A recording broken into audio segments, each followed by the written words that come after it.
รวยแต่แรงน้ำใจคนรวยเห็นหอมหูคุณค่าเพียงเงินนั่นแหละอันค่าคุณข้องทรัพย์บ่ห้วนเห็นหูทั้งค่าคุณข้องไม้ยุ่งยากแต่ขามื่นตาเบิ่งบ่หูบนเบืองคามันแท้บ่คนหนึ่งปูคนหนึ่งปั๊มหวนหำจำเป็นทินข้องสัตว์เน่านอนบอนเข้าเสาสนคนรวยมีเหือนยาวงดงามลังใหญ่สัตว์ก็มีป่าไม้เสาสนเส้นกันทำแน่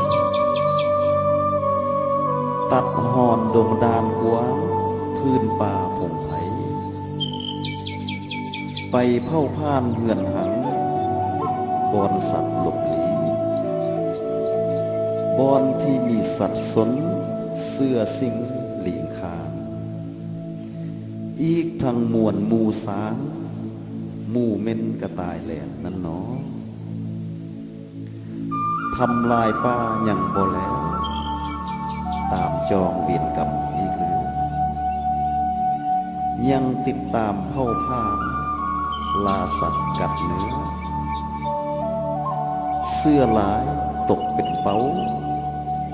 บ่วงฝากยิงกระนำเสื้อดำก็บ่ไว้เข็นค่าไหลยิงหมดหนอรวยเงินเพิ่นว่าเว้า